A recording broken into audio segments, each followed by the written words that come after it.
नमस्कार दोस्तों, मेरे चैनल में आपका स्वागत है। तो आज के इस लेक्चर में हम देखने वाले हैं कि कंडीशंस क्या होती है। तो सबसे पहले चेक करते हैं कि कंडीशंस की बेसिक डेफिनेशन क्या है। Conditions are used to make decisions in your program like yes no logic. Based on a condition, your program decides which code to run, which code to skip. अब आप इसे एक simple example के through ऐसा समझ लीजिए कि जैसे आपकी एज अगर है 20, ठीक है। अब आपको ये चेक करना है कि आप वोट दे सकते हैं कि नहीं। तो उसके लिए आप क्या लॉजिक लगाएंगे कि अगर आपकी एज 18 से ऊपर है तो हाँ आप वोट दे सकते हैं। पर अगर किसी की एज 18 से कम है, जैसे कि अगर उसकी एज 17 या 16 है, तो वो क्या वोट दे सकते हैं? नहीं। तो ये बस एक यस नो लॉजिक है, हमें कंडीशन के बेसिस पे डिसाइड कर रहे हैं कि वो पर्सन किसी चीज के लिए एलिजिबल है या फिर पर्सन वो चीज परफॉर्म कर सकता है। तो ये सब बेसिकली जो कंडीशंस है ना, जिसके थ्रू हम ये डिसाइड करते हैं कि क्या चीज हो सकती है क्या नहीं हो सकती है, तो उनको हम कहते हैं कंडीशंस इन सी शार्प। तो सबसे पहले हम देखते हैं कि पहली कंडीशन जो सबसे बेसिक कंडीशन है सी शार्प में वो क्या है। तो वो होती है इफ स्टेटमेंट। इफ स्टेटमेंट का मतलब आप ऐसे समझ लीजिए कि अगर, जैसे कि इफ को आप समझ लीजिए अगर, और फिर ब्रैकेट में कंडीशन, आप कुछ भी कंडीशन डाल देंगे। जैसे कि आपने डाल दिया कि अगर जो एज है वो ग्रेटर देन है 18 के, तो आप यहाँ पर बता दो कि हाँ ये वोट दे सकता है। तो इफ कंडीशन का बेसिक सिंटेक्स यही है कि हम उसमें अंदर एक कंडीशन लिख देंगे, और फिर अगर वो कंडीशन सही हुई, अगर वो कंडीशन ट्रू है, तभी इफ कंडीशन के अंदर का जो कोड है वो रन होगा। Code run if condition is true. अब हम इसे कोड के थ्रू और अच्छे से समझते हैं। चलते हैं हम हमारे विजुअल स्टूडियो पे। तो देखिए, जैसे कि यहाँ पर हमने लिखा है int age is equals to 20। अब एज है 20। अब हम यहाँ पर चेक करें कि क्या age greater than equal to 18 है। तो आप क्या कर सकते हो, वोट। हम इसे रन करके चेक करते हैं। देखिए, इसने अब हमें प्रिंट करके दे दिया यू कैन वोट। क्योंकि अभी मैं इसको साइड बाय साइड आपको करके बताती हूँ। देखिए, अभी एज है ग्रेटर देन इक्वल टू 18, तो अब हमारा प्रिंट हो रहा है यू कैन वोट। अब मैं ना इसके अंदर आपको अगर बोल दूं कि अगर एज यहाँ पर मैं 20 की जगह कर दूं 70, तो अब क्या ये प्रिंट होगा? अब ये प्रिंट नहीं होगा यू कैन वोट, क्योंकि अभी जो हमारी एज है वो 18 से कम हो गई है, तो ये कंडीशन क्या हो जाएगी? फॉल्स। अब मैं ना इसे रन करके बताती हूँ। देखिए, अब हमारा कुछ भी आउटपुट प्रिंट नहीं हुआ है। ऐसा क्यों हुआ है? क्योंकि यहाँ पर आप देखिए कंडीशन फॉल्स हो गई है, तो अब इसलिए ये इस चीज को प्रिंट नहीं करेगा। ये कंडीशन फॉल्स होने पर ये चीज को एग्जीक्यूट ही नहीं करेगा। तो ये होती है सबसे पहले जब से basic if condition C sharp के अंदर। और इसमें आपको एक और ध्यान देने वाली बात ये है कि आप कभी कभी ना इक्वल टू और डबल इक्वल टू के अंदर कंफ्यूज हो सकते हैं।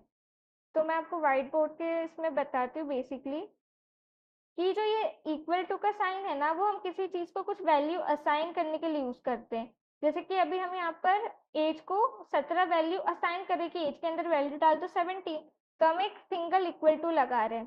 पर अगर हमें डबल इक्वल टू लगाना है तो वो हम कब यूज करते हैं? जब हम किसी दो चीजों को कंपेयर कर रहे हैं। अब आप मैं इसको यहाँ पर बता रही हूँ, जैसे अगर मैंने यहाँ पर एज को डाल दिया 18, ठीक है। अब अगर मुझे यहाँ पर लिखना है कि क्या एज 18 के बराबर है तभी ये प्रिंट करो, तो उसके लिए मैं ऐसा नहीं लिख सकती कि एज इज इक्वल टू 18, ये गलत हो जाएगा। देखिए, हमें यहाँ रेड लाइन से एरर भी थ्रो करने लग गए, can not implicitly convert type into Boolean. इसका मतलब क्या है कि ये इफ के अंदर हम जो भी लिखते हैं ना, वो कंडीशन लिखते हैं कि या तो इसका यस नो कुछ ऐसा आंसर होना चाहिए। पर यहाँ पर हम अगर सीधे सिर्फ एक इक्वल टू लगा रहे हैं ना, तो वो इसको ऐसा समझ रहा है कि हम एज के अंदर वैल्यू डाल रहे हैं 18। तो इसकी जगह हमें क्या लगाना पड़ेगा? Double equal to. देखिए, अब एरर गायब हो गया, क्योंकि डबल इक्वल टू का क्या मतलब होता है कि हम दो चीजों को कंपेयर कर रहे हैं। देखिए कि इंट लेफ्ट और इंट राइट के बीच में हम कंपेयर कर रहे हैं कि ये क्या दोनों बराबर है, ये लेफ्ट साइड की जो वैल्यू है और राइट साइड की जो वैल्यू है, क्या ये दोनों बराबर है। तो आप हमेशा ये बात ध्यान में रखिएगा कि equal to assigning a value और double equal to comparing value. अब इसी के साथ हम चलते हैं हमारी अगली कंडीशन पे। तो अगली कंडीशन है इफ एल्स स्टेटमेंट। अब ये इफ एल्स स्टेटमेंट का क्या मतलब है, समझ लीजिए कि आपकी एक एग्जाम है, ठीक है। एग्जाम में 100 मार्क्स का पेपर है। अब उसमें से जिन बच्चों के 50 से ऊपर आए हैं उनको माना जाएगा पास, जिनके 50 से कम आए उनको माना जाएगा फेल। तो उस केस में आप कोड में कैसे लिखोगे कि इफ कंडीशन का अगर आपके मार्क्स 50 से ऊपर है तो आप प्रिंट कर दो कि आप पास हो गए हो। नहीं तो मतलब कि अगर 50 से ऊपर मार्क्स नहीं है तो फिर क्या करना है, तो फिर आप जो गलत हुई है कंडीशन उसको प्रिंट कर दो कि आप फेल हुए हो। तो चलिए अब हम इसे कोड के थ्रू और अच्छे से देखेंगे तो आपको और क्लियर हो जाएगा। तब आप देखिए, जैसे कि एक एग्जाम में आपने स्कोर करे मार्क्स 60 और उस एग्जाम का ये क्राइटेरिया है कि अगर आपके मार्क्स ग्रेटर देन है 50 तो आप क्या हो, पास। तो हमारा रिजल्ट आ जाएगा पास। और कभी यहाँ पर मार्क्स हमारे ग्रेटर देन 50 नहीं होते तो फिर हम क्या करते, तो जो दूसरी जो फेल वाली कंडीशन है ना उसको हम किस में लिख देते हैं, एल्स ब्लॉक के अंदर, कि अच्छा अगर मार्क्स ग्रेटर देन 50 नहीं है तो तब क्या करना है, तब हमें प्रिंट करके दो फेल। तो चलिए हम इसे रन करके देखते हैं। तो देखिए अभी हमारे मार्क्स पे 60 वो है ग्रेटर देन इक्वल टू 50, तो हमारा क्या रिजल्ट आ रहा है, पास। अब अगर यहीं पर मैं मार्क्स को कर दूंगी 40 और फिर अगर मैं इसको रन करके देखूं तो देखिएगा अब ये प्रिंट करेगा फेल, क्योंकि हमारी ये कंडीशन तो फॉल्स हो जा रही कि marks greater than equal to 50 है क्या, नहीं है।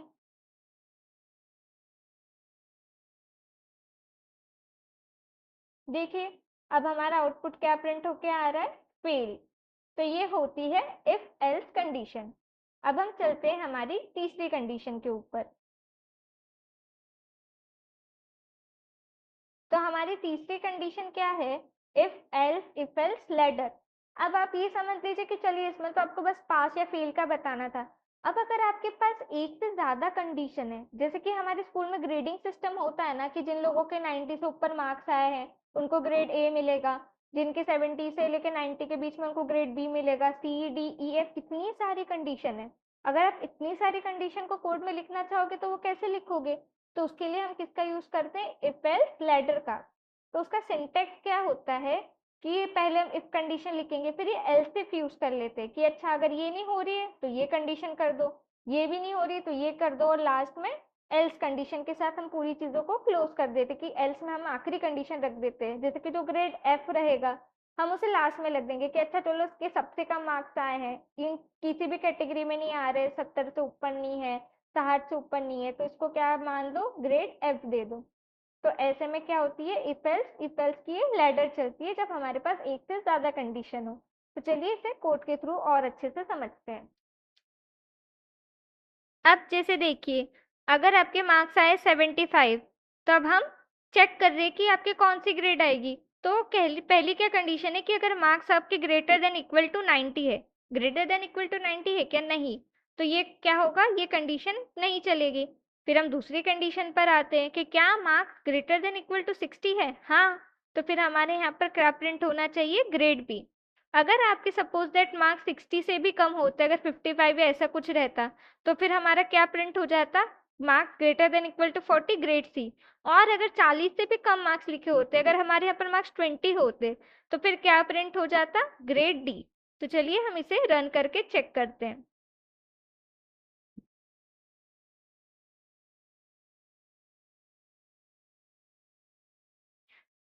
तो आप देखिए हमारे इस केस में क्या प्रिंट हो रहा है, ग्रेड बी, क्योंकि हमारी कौन सी कंडीशन सेटिस्फाई हो रही है, marks greater than equal to 60।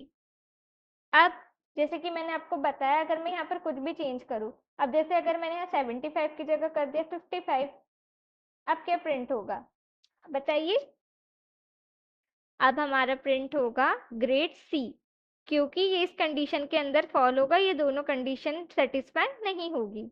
तो हम इसे कोड को रन करके भी चेक कर लेते हैं।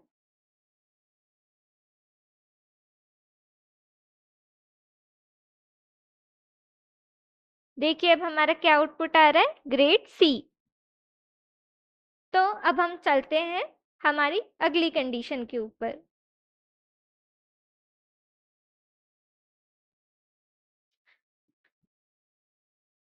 अब हमारी जो अगली कंडीशन है वो है nested if and if inside another if. समझ लीजिए कि आपके पास एक कंडीशन है, उसी के अंदर आपको दूसरी कंडीशन भी चेक करनी है, तो आप वो कैसे करेंगे? जैसे कि आपकी एज है ग्रेटर देन 18, तो आपको अगर आपकी एज ग्रेटर देन 18 है और अगर आपके पास ड्राइविंग लाइसेंस है तभी आप कार ड्राइव कर सकते हो। तो यहाँ पर क्या आ गई? दो कंडीशन, पहली कंडीशन सेटिस्फाई होगी फिर उसके बाद दूसरी होगी, तभी कुछ आउटपुट आएगा। तो उसके लिए हम क्या करते हैं? नेस्टेड इफ, मतलब एक कंडीशन के अंदर दूसरी कंडीशन। तो चलिए मैं इसे आपको कोड के थ्रू और अच्छे से एक्सप्लेन करती हूँ। तो आप ऐसे समझिए कि आपकी एज है 20 और आपके पास लाइसेंस है ट्रू, मतलब कि आपके पास लाइसेंस है। बुल का मतलब क्या होता है कि हम ट्रू या फॉल्स कंडीशन बताते हैं। अगर आपके पास लाइसेंस नहीं होगा तो हम यहाँ पर ट्रू की जगह क्या लिख देंगे? फॉल्स, की लाइसेंस नहीं है। तो अब हमें चेक करना है कि क्या आप ड्राइव करने के लिए एलिजिबल है कि नहीं। तो उसके लिए हम पहले कौन सी कंडीशन लगा रहे हैं कि क्या age greater than equal to 18 है।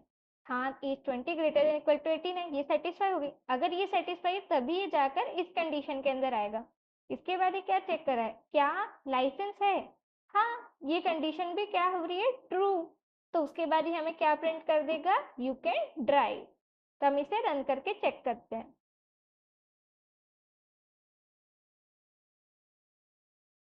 देखिए अभी हमें प्रिंट करके दे रहा है यू कैन ड्राइव।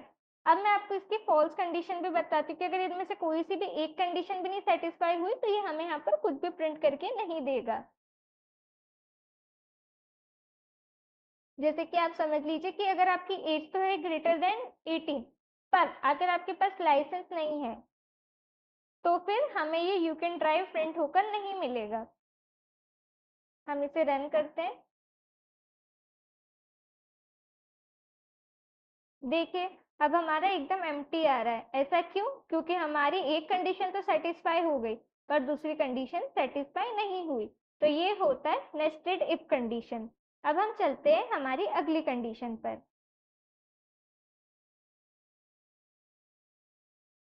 हमारी अगली कंडीशन है स्विच स्टेटमेंट। स्विच स्टेटमेंट क्या होती है कि जब हमारे पास एक फिक्स्ड वैल्यू होती है और बहुत सारी वैल्यू होती है। जैसे आप ऐसा समझ लीजिए कि जैसे कि महीने के दिन है, तो आपने ऐसा समझ लिया कि आपने संडे को बोल दिया कि वो फर्स्ट डे है, मंडे को बोल दिया सेकंड डे है, ट्यूसडे को बोल दिया थर्ड डे है। तो आपने इसे नंबरिंग कर दी 1 2 3 4। अब आपको नंबरिंग के बेसिस पे बताना है कि आज के दिन कौन सा है। जैसे अगर आपने दिया नंबर 1, नंबर 1 मतलब कि आज का दिन संडे है। अगर आपने दिया नंबर 3 मतलब कि आज का दिन ट्यूसडे है। तो ऐसी जब हमारे पास कंडीशन हो, हमारे पास बहुत सारी वैल्यूज हो और हमारे पास एक फिक्स्ड कुछ उसके लिए कुछ मैपिंग हो, जैसे कि हम किसी फिक्स्ड वैल्यू के थ्रू बताना चाह रहे कि अगर ये है तो ये ऐसा करो, तो उस कंडीशन में हम क्या यूज करते हैं? स्विच स्टेटमेंट को। इसका सिंटैक्स क्या होता है? स्विच और उसके अंदर वेरिएबल। जैसे कि हम अभी देख रहे हैं कि कौन सा वीक का डे है, तो हमने यहाँ पर डाल देंगे कि स्विच के अंदर डाल दो वीक डे। अब हम देख रहे हैं कि अगर वैल्यू 1 है तो फिर कुछ कंडीशन लाएंगे, फिर अगर वैल्यू उसकी 2 है तो फिर ऐसा कुछ प्रिंट कर दो, एक्सेट्रा। तो अब हम इसे कोड के थ्रू और अच्छे से समझते हैं। तब आप ये देखिए इस एग्जाम्पल के अंदर हमने एक माना है int day is equals to 2 और हम स्विच के अंदर डाल रहे हैं डे।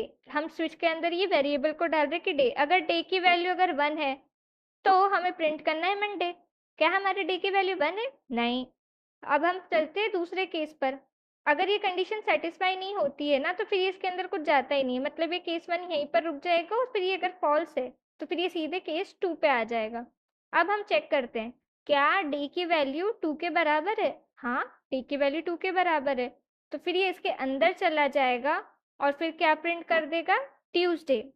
और फिर उसके बाद हम इस स्विच स्टेटमेंट से बाहर आ जाएंगे, मतलब कि जैसे ये ट्यूसडे करेगा और फिर ये ब्रेक स्टेटमेंट पर आएगा, ये सीधे कोड हमारा इसके बाहर आ जाएगा। तो ब्रेक स्टेटमेंट यहाँ पर क्या काम करता है? ब्रेक स्टेटमेंट का मतलब है कि जैसे ही ये कंडीशन कोई से भी सेटिस्फाई हो रही है उसके बाद पूरे आप वो लूप से बाहर आ जाओ, मतलब इस स्विच स्टेटमेंट से बाहर निकल आओ। अब हमें उसके बाद कुछ प्रिंट नहीं करना है। तो चलिए अब हम इसे कोड को रन करके देखते हैं।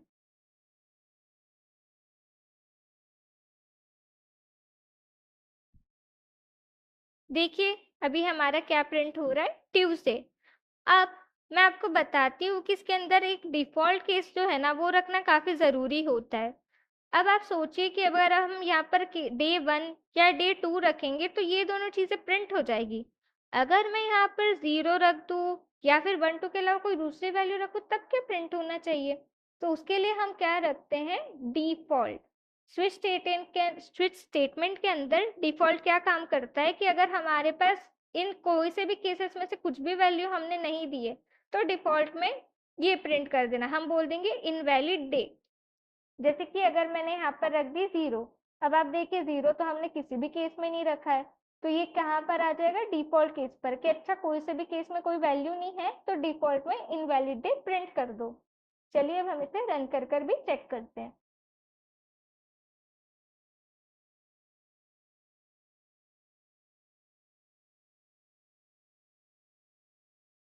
तो देखिए अब हमारा क्या प्रिंट हो गया है, इनवैलिड डे। तब हम चलते हैं हमारी अगली और बहुत ही इम्पोर्टेंट कंडीशन की ओर।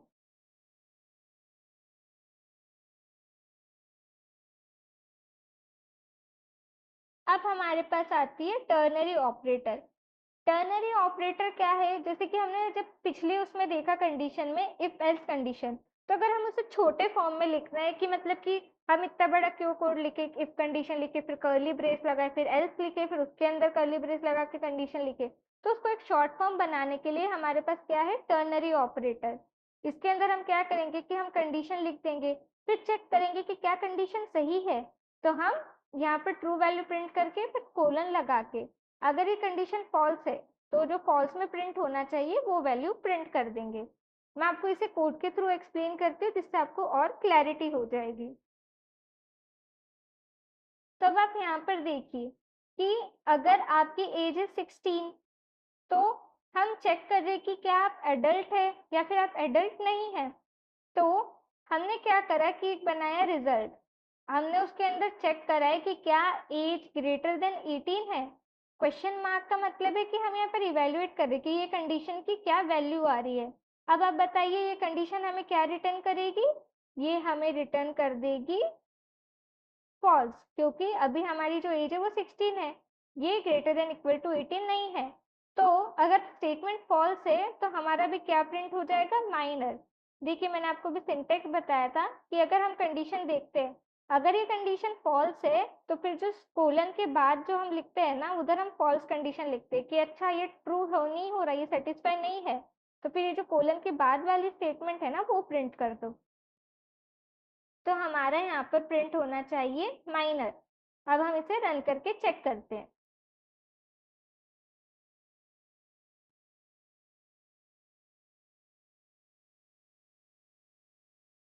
तो देखिए हमारे यहाँ पर माइनर प्रिंट हो गया है। अब अगर मैंने यहाँ पर एज इज इक्वल्स टू मैंने रख दी 18, तो अब हमारी कौन सी वैल्यू आएगी, अब आएगी एडल्ट, क्योंकि अब हमारी ये कंडीशन क्या हो रही है, सेटिस्फाई हो जा रही है। तो अगर सेटिस्फाई हो रही है तो जो कोलन के पहले वाली वैल्यू है ना वो प्रिंट होती है।